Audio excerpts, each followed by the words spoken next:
Change is hard, not because you're doing it wrong, but because it asks something of you. Welcome to Change is Hard, a podcast from the Leadership Lab. I'm Audrey Blair, and this is a space for leaders who are learning how to sit with uncertainty, make decisions without rushing, and grow without losing themselves in the process. We'll talk about the moments that stretch you, the conversations you keep avoiding, and the quiet shifts that change everything. No noise, no pressure, just honest conversations about becoming the kind of leader and human you actually want to be. Let's get into it. Hello and welcome. Today I want to talk to you about decisions. So if you consider the amount of decisions that you're faced with in a day, how many would you say that is? Not the big dramatic life-altering ones, not the ones where it's like, hey, should I move across the country, or do I stay or go, leave my job? I'm not talking about those kinds of decisions. I'm talking about the ones that show up in leadership every single day. Should we try this idea? Should we buy this software? Should we change this process? If so, how? Who needs to be involved? I need to give feedback. How do I give feedback? Should we move forward or should we wait? These are the kinds of decisions that leaders face constantly. And I see something happen all the time with clients. You start treating every decision like it's life-changing. And the story goes something like this. Like, if I get it wrong, something terrible will happen. You might be thinking my reputation will be damaged or someone will be upset. The decision will come back to haunt me later. So then what happens? Maybe you slow down. That's usually what happens. You gather more opinions. That's a big one that shows up. You seek more validation. And my favorite is you look for more information. I just need a little bit more information before I can make this decision. So essentially, you're just circling decision, and something that could take 5 minutes, 15 minutes, an hour in a meeting to decide takes 5 meetings, takes a day, it takes a week, it takes putting it off. And one of my clients said something recently that captured this perfectly. And she said, I want to get faster and more confident at making decisions, especially when they're ambiguous. But I feel like I have to get everyone's opinion first. Right there. That is the tension that a lot of you feel when you want to move faster, but you're worried about getting it wrong. So here's what I have to say about that. Most leadership decisions are not life-changing. They are adjustable. They're reversible. A lot of them are experiments, and you're just trying things out. But when you treat them like they're permanent, that's when you tend to get stuck. So today, I want to share a framework with you that I use that was actually inspired by a client in some of our meetings. So AC, this one is for you.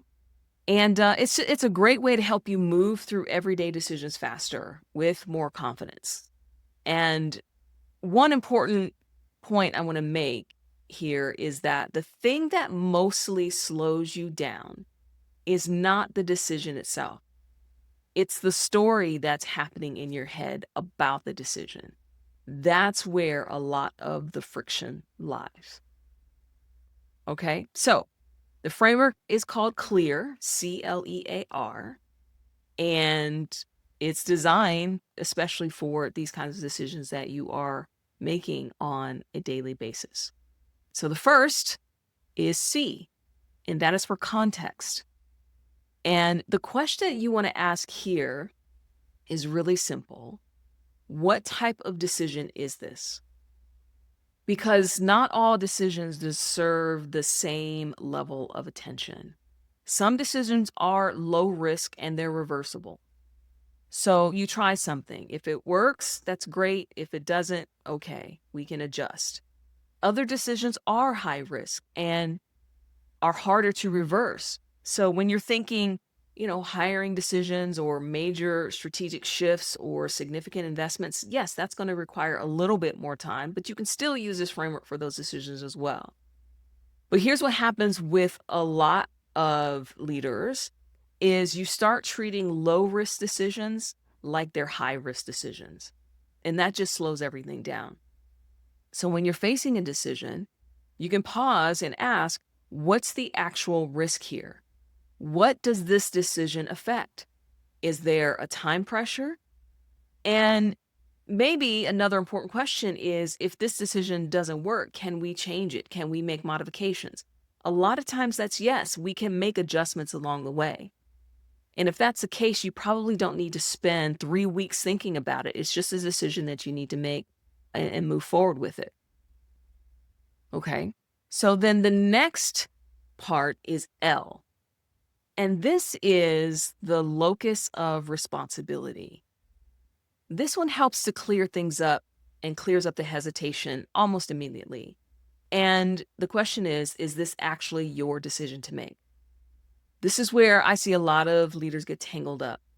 Someone comes to you, and then suddenly you feel the pressure to decide when it's actually not a decision for you to make, particularly when you have given the decision to someone else.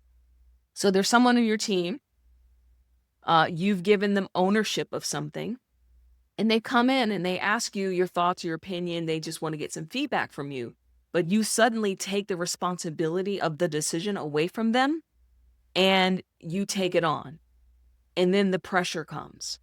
And this can happen in both ways. So when you take that responsibility away, it's no longer theirs, you make it yours. So the question is it my decision? Is it my recommendation? Or is this something that I can influence only? And these are very distinct roles. What is your role in this decision? Is it mine, yours? You just want my thoughts and my recommendations? Or am I just maybe exerting a little bit of influence here? And as soon as you release that responsibility, the pressure is off.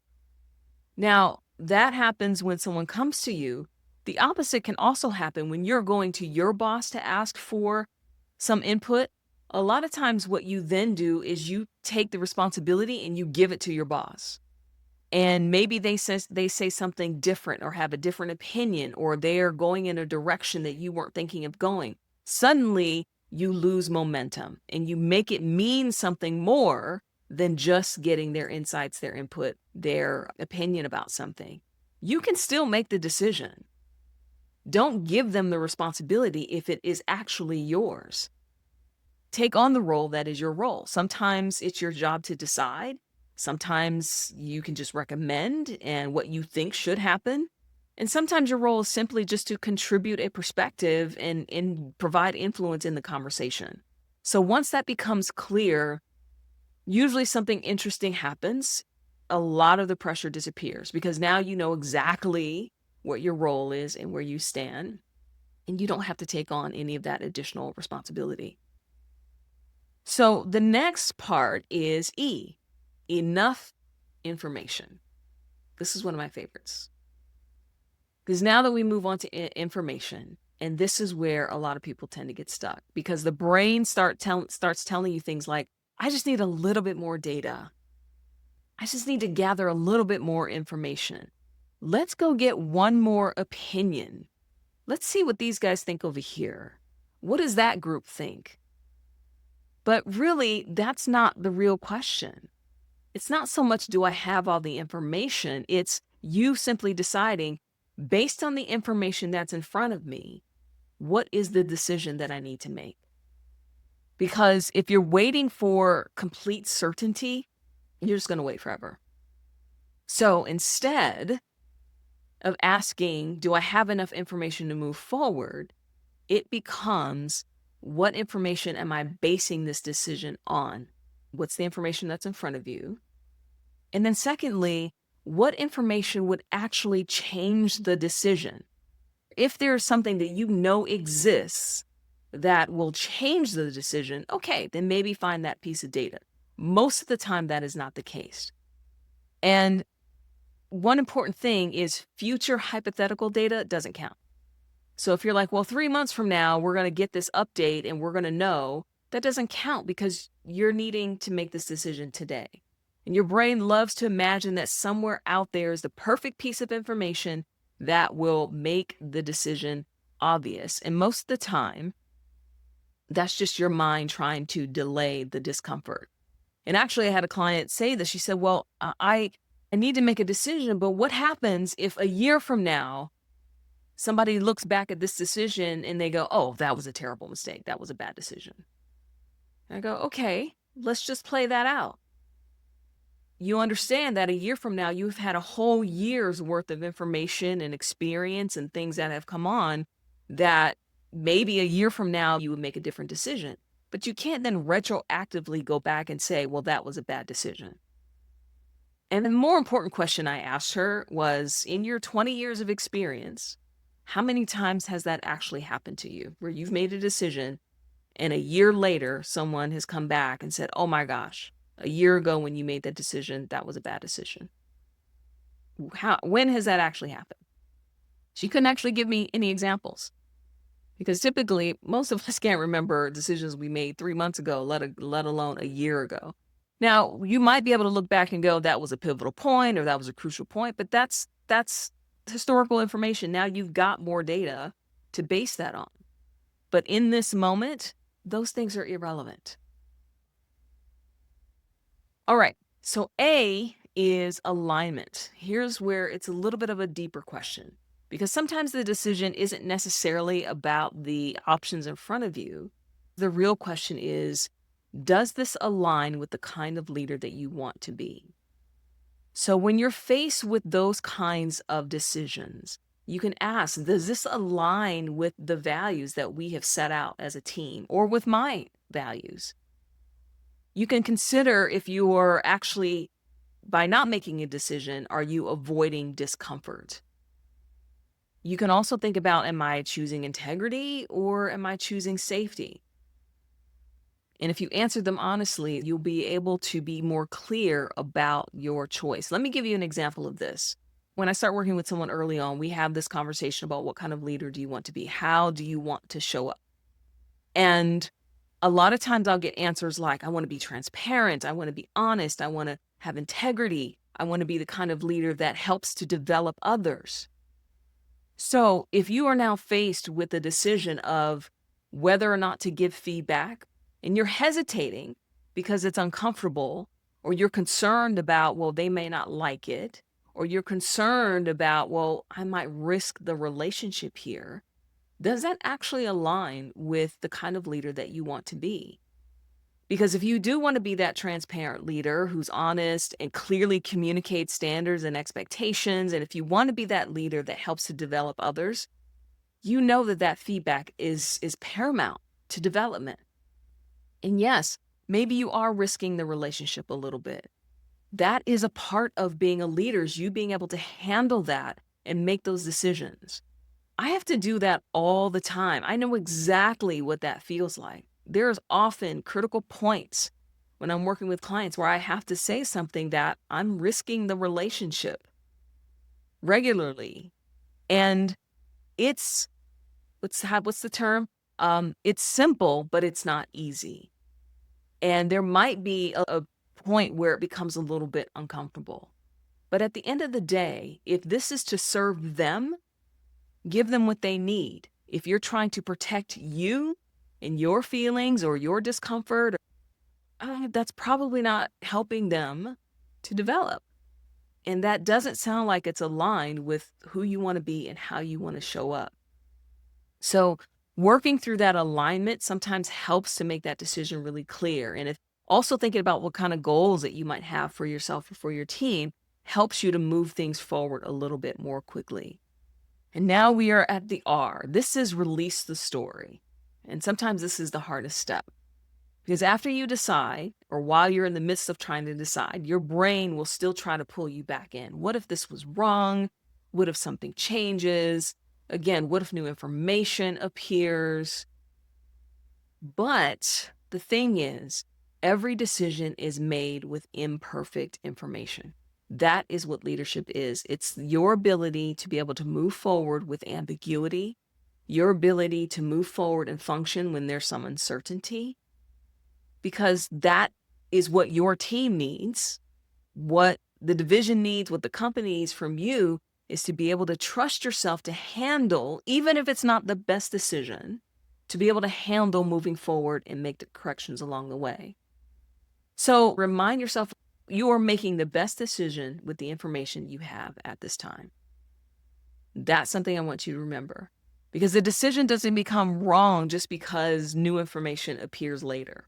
That's hindsight. That's like, hindsight's 2020. Oh, I wish I had known that then, but you don't know it now. And leadership does require forward movement. If things are dragging, if something that can be decided really quickly is taking hours, days, weeks, months, that's an issue. And your ability is not about a perfect prediction. It's just about keeping things moving forward. Okay. So the next time you find yourself stuck on a decision, run it through clear. Look at the context. Is the context clear? Clarify the responsibility. Is it your responsibility? If it's not your responsibility, don't worry about it. Throw your idea out there, give your opinion, play with it, be curious. This actually opens it up. If you're like, oh, this is not even my decision to make, you can do a better job of helping the other person walk through it and work through that. Ask if you have enough information. Check with the alignment, the kind of leader that you want to be. And then finally, release that story, because most of the decisions that you are making today, they are not life-changing. But your willingness to learn this skill and move forward with clarity, that is absolutely life-changing for sure. I hope this was helpful for you. Use it to make some of these everyday decisions, work it through so that you can pick up the pace, especially when there's ambiguity in the way, with more confidence. All right, and I'll see you next time. Hey, if something in this episode resonated, I want you to know you don't have to navigate it alone. This is the work we do inside the Leadership Lab, building capacity, strengthening decision-making, and learning how to lead with intention through change. If you're curious about working together, you'll find more information in the show notes. I'm glad you were here.